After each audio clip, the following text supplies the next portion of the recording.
Ravi de vous retrouver pour cette nouvelle vidéo pour vous faire vivre une expérience inhabituelle sur le lâcher-prise et la connaissance de soi. Alors, je vais vous proposer quelque chose qui peut, je pense, initier de grands changements dans votre vie. Comme vous le savez, je suis revenu il y a 10 jours du Maroc où j'ai eu le plaisir de donner un séminaire intensif sur le pouvoir de la conscience dans le désert, dans un oasis de bien-être, les jardins de la santé. C'était un séminaire pour vivre le lâcher-prise ultime avec les pensées, avec tout en fait, avec les émotions, avec le passé, avec toutes nos histoires, toutes les croyances limitantes. Tout cela donc dans le désert qui nous invite au dépouillement.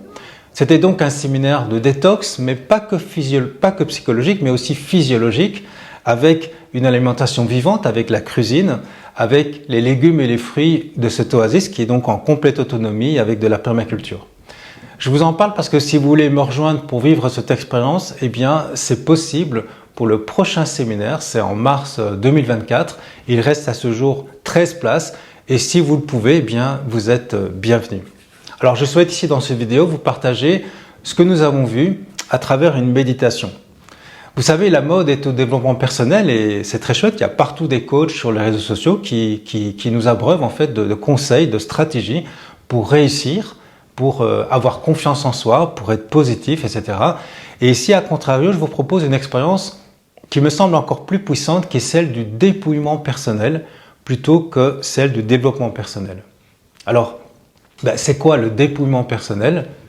Eh bien, en quelque sorte, c'est du développement, mais non plus personnel, mais impersonnel, dans le sens où on va se développer en conscience en se dépouillant de la personne, en fait de l'ego, de cette entité séparée que nous croyons être et qui est la cause de toutes les souffrances. Toutes les sagesses de l'humanité expliquent ça, en fait, expliquent que la souffrance vient de notre attachement à notre ego et donc de la méconnaissance de ce que nous sommes profondément. Alors je vous propose d'explorer cette hypothèse que toutes les croyances sur nous, tout ce que nous connaissons, tout cela peut être faux. Tout ça, ça peut être en fait des illusions. Alors est-ce que vous êtes OK pour explorer avec moi ça maintenant ? Alors si vous êtes prêts, installez-vous confortablement et empruntons ce chemin de la connaissance de soi avec une première question, qui suis-je ? Et pour ça, repartons de zéro, soyons notre propre autorité pour établir notre identité. N'utilisons plus le mental qui contient des concepts, des informations de seconde main, des croyances, des connaissances qu'en fait nous n'avons jamais vraiment vérifiées nous-mêmes. Alors je vous propose d'utiliser un autre mode d'appréhension du réel en dehors du mental, et c'est la perception directe qui ne passe ni par le mental, ni par le sens, ni par les sensations, mais par la conscience. C'est un mode d'appréhension directe qui ne nous est pas du tout familier, et c'est peut-être la première fois que vous entendez cela, et ce serait d'ailleurs pas étonnant. Alors je vous propose de faire l'expérience. Toute la méditation que je vais vous proposer d'ailleurs va vous entraîner à utiliser ce mode-là. Alors pour vous donner une idée de ce que c'est le mode direct, le mode direct d'appréhension du réel, je vais vous poser une question et vous allez voir que la réponse sera directe avant que le mental réponde à sa façon. Alors la question est la suivante. Vous êtes prêts? Existez-vous? Existez-vous?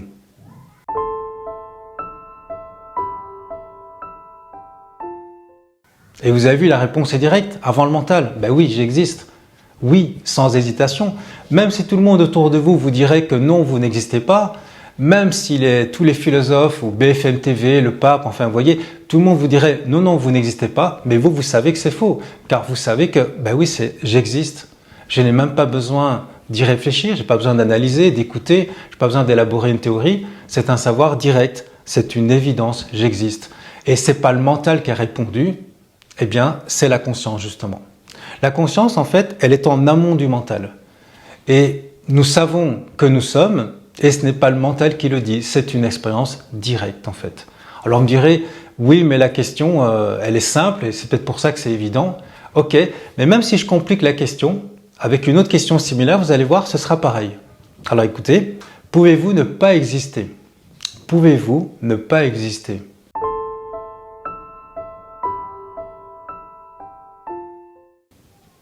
Alors vous voyez que c'est pareil, la réponse elle est non, elle surgit comme une évidence avant même que j'ai dû réfléchir, non je ne peux pas ne pas exister, j'existe. En fait, tout pourrait être une illusion autour de moi, je pourrais sans le savoir être dans un rêve ou dans un jeu virtuel comme dans Matrix, mais il n'en reste pas moins que j'existe quand même, quelle que soit mon expérience, qu'elle soit réelle ou rêvée. Donc en quelque sorte, l'expérience, quelle qu'elle soit, apparaît dans être. Donc la réponse là ne vient pas du mental, mais de la conscience, vous voyez. Donc la réponse vient non pas parce que je réfléchis ou parce que je pense, mais parce que je réalise, parce que je vois l'évidence. Alors on peut poursuivre l'investigation maintenant, je vais vous poser une question un peu plus compliquée. D'accord? Alors, tout a changé dans notre vie, tout est inconstant, mais qu'est-ce qui demeure constant? Quel est le dénominateur commun qui ne change jamais dans toutes nos expériences, qui elles changent bien sûr?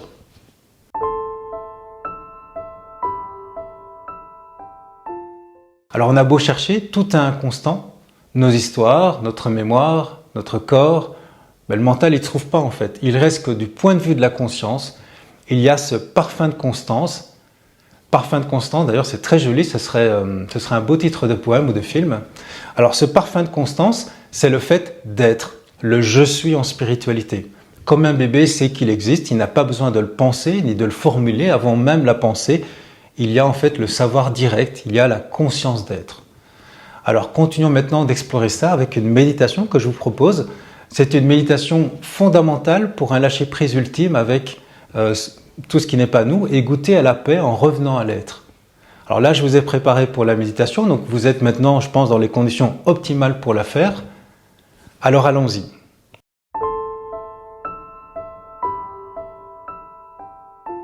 Prenez le temps maintenant de détendre votre nuque, la mâchoire, de fermer doucement les yeux. Les yeux se ferment et prenez quelques respirations lentes.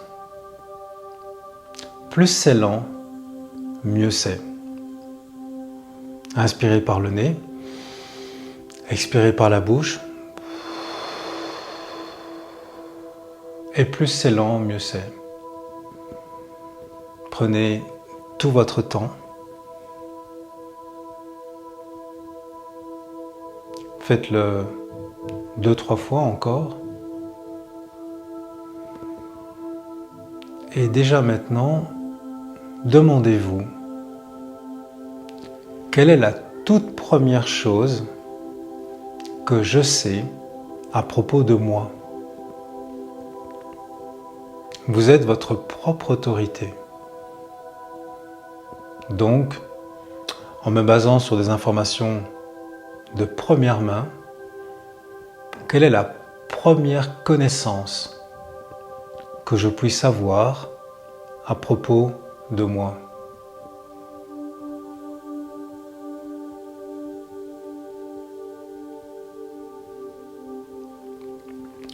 La première chose que l'on puisse dire sur soi est « Je sais que je suis ». Je sais que je suis.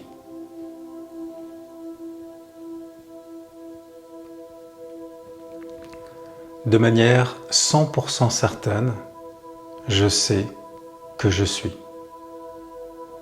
On peut ne pas savoir quoi ou qui, mais je sais que je suis.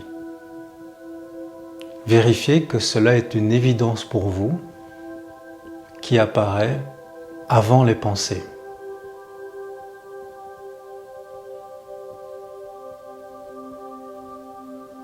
Quand on dit « je suis », je est juste le nom que nous nous donnons au fait d'être. Nous pourrions tout aussi bien dire être.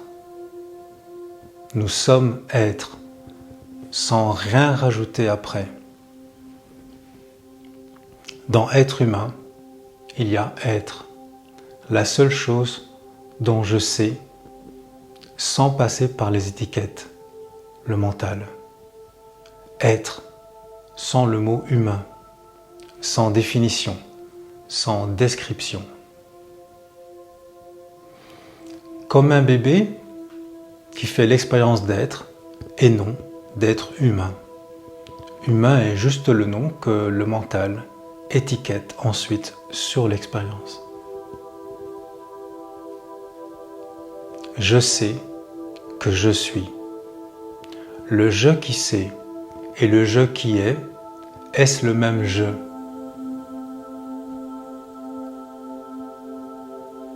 voyons que oui, c'est le même. Je est juste le nom que nous nous donnons, à être, qui se sait être. La conscience se connaît d'elle-même.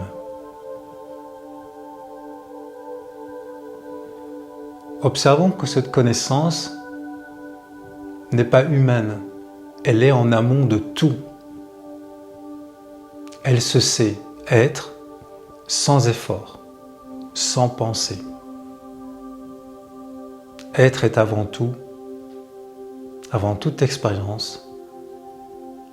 Être est avant l'expérience d'être une femme, d'être un homme. Tout cela est rajouté plus tard. Ce ne sont que des attributs non essentiels pour être.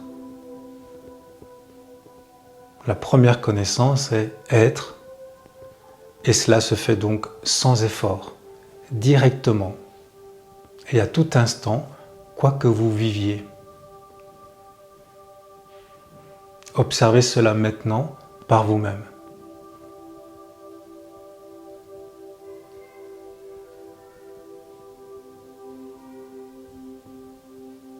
Conscience, c'est être. Conscience et être sont la même chose.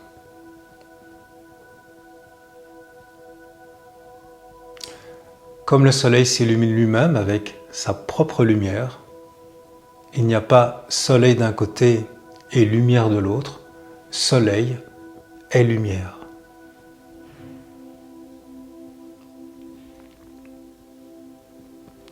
De la même façon, je sais que je suis se réfère à une seule expérience. Conscience et être sont une seule chose. Ce n'est pas deux, mais un. Observez aussi que ce n'est pas ma conscience, mais conscience. Ma est rajouté par le mental. On peut l'enlever. On se dépouille. Observez que dans l'expérience directe, il n'y a pas de mon, de ma, mais juste conscience. Observez cela.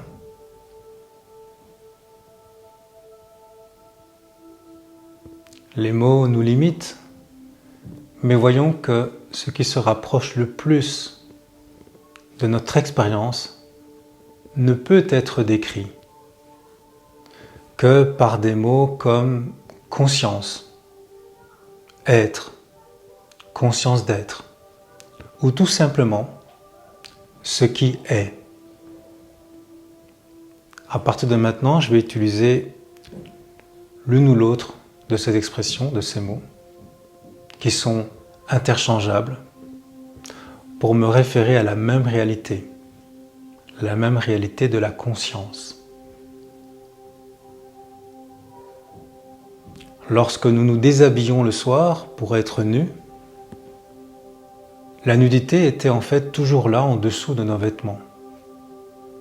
Et de la même façon, conscience d'être est toujours là, même si des vêtements sont mis dessus, en apparence. Les vêtements étant un nom, un genre, un métier, une situation, un âge. Notre attention peut être portée sur ce qui voile être, tous ces attributs humains, ou sur être. Tout comme nous pouvons porter notre attention sur nos vêtements ou sur sentir notre peau et notre corps en dessous de nos vêtements. Être est en quelque sorte voilé par ces vêtements.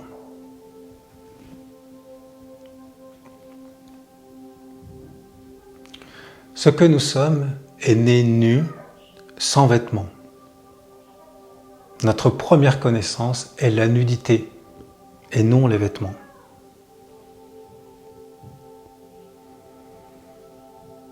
Ce que nous faisons en ce moment est se dépouiller du superflu, dévoiler doucement ce que nous sommes, de la manière la plus intime. Observez que cette expérience d'être est pure évidence, intime. Il n'y a rien de plus intime. Il n'y a rien de plus intime. Restez avec cette intimité, avec vous-même, le vrai vous, le vrai je, la conscience que vous êtes. Maintenant, y a-t-il un effort à faire pour être? Être quelqu'un, oui, mais être.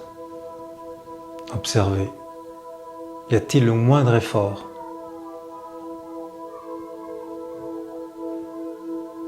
Je peux retirer un à un tous les phénomènes, que ce soit la mémoire, l'énergie, le temps, le contexte. Tout cela ne change rien à être. Être est toujours là. Maintenant que nous sommes en intimité avec être, investiguons sur la nature d'être. Continuons l'investigation sur la nature de ce qui est avant toute chose, cette conscience qui entend ces mots. Ce qui est cette conscience que vous êtes de la manière la plus intime, a-t-elle une taille? Ne réfléchissez pas, regardez votre expérience directe. Avez-vous une taille? La question apparaît ne pas avoir de sens. La taille est une référence mentale. Vous voyez que le mental est dans l'impossibilité de décrire être, de décrire la taille de être. Sentez, pas de taille. Observez, goûtez. Maintenant, ce qui est cette conscience que vous êtes de la manière la plus intime, a-t-elle une forme? Sentez, observez, goûtez. On ne parle pas ici du corps, mais de la conscience que vous êtes. Ce qui entend ces mots en ce moment. À propos du corps, il faudrait une autre méditation d'investigation, mais remarquons déjà ceci. Les yeux fermés, ne faites-vous pas l'expérience du corps sous forme de sensations? Et ces sensations n'apparaissent-elles pas au sein de votre conscience? Et non en dessous ou autour d'elle. Autrement dit, la conscience que vous êtes est-elle vraiment enfermée dans un corps? Ou n'est-ce pas plutôt les sensations du corps qui sont en vous? Sentez, observez, vérifiez. Ce qui est, cette conscience que vous êtes de la manière la plus intime, a-t-elle un genre? Vérifiez. Ce qui est, cette conscience que vous êtes de la manière la plus intime, a-t-elle un âge? Observez, vérifiez. Sans l'aide du mental, donc de l'apprentissage de la mémoire, du conditionnement. Que pouvez-vous dire sur ce que vous êtes profondément? Est-ce un homme, une femme ou ni l'un ni l'autre? Est-ce âgé, enfant, adulte, vieillard ou ni l'un ni l'autre? Sans faire référence au mental, ou à la mémoire, ou à l'imaginaire, sentez-vous vraiment que être a un âge? Ou ne peut-on pas plutôt dire que être est hors du temps? le temps étant une construction mentale. Sentez, vérifiez, observez. Si être que vous êtes n'a ni forme, ni taille, êtes-vous vraiment situé dans un espace? Sans référence au corps et aux connaissances, n'êtes-vous pas infini? Est-ce que vous faites l'expérience d'un bord, de limites? Observez, vérifiez, goûtez cette réalisation du verbe réaliser. Avant l'expérience d'un supposé monde extérieur et du mental qui, par convention, crée des mesures de temps et d'espace. Qu'en est-il pour vous? N'êtes-vous pas hors du temps et de l'espace? Sentez, observez, vérifiez. Cette réalisation de ce lâcher-prise ultime. Et je vais vous inviter aussi, après cette courte méditation, à explorer cette reconnexion avec votre vraie nature. Et aussi les yeux ouverts. Toute notre vie, après l'âge de 3 ans, avant l'identification au corps et aux concepts mentaux, nous avons vécu avec cette idée, cette hypothèse, en fait que nous sommes une personne seule, limitée, qui vit dans un temps limité, dans un monde extérieur, immense. Après 3 ans, nous avons vécu avec ça. Et cette idée, on le voit, crée beaucoup d'anxiété ou de tristesse. Elle engendre un sentiment de séparation qui génère une insatisfaction ou une frustration de fond.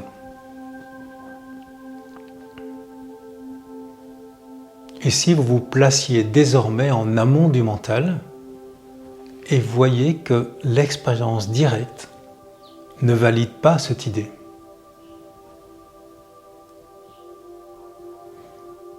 Et si ce monde extérieur n'était pas alors à l'extérieur de vous, mais bien à l'intérieur de votre conscience,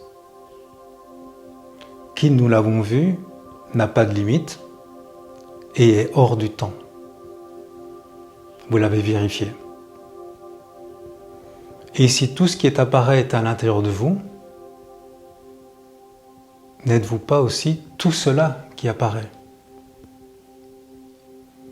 Et s'il n'y avait plus d'intérieur ni d'extérieur? Et s'il n'y avait que conscience qui contient tout? Observez, vérifiez. Cette réalisation, ce lâcher-prise ultime. Et doucement maintenant, vous pourrez réouvrir les yeux, sourire et vivre à partir de cette réalisation.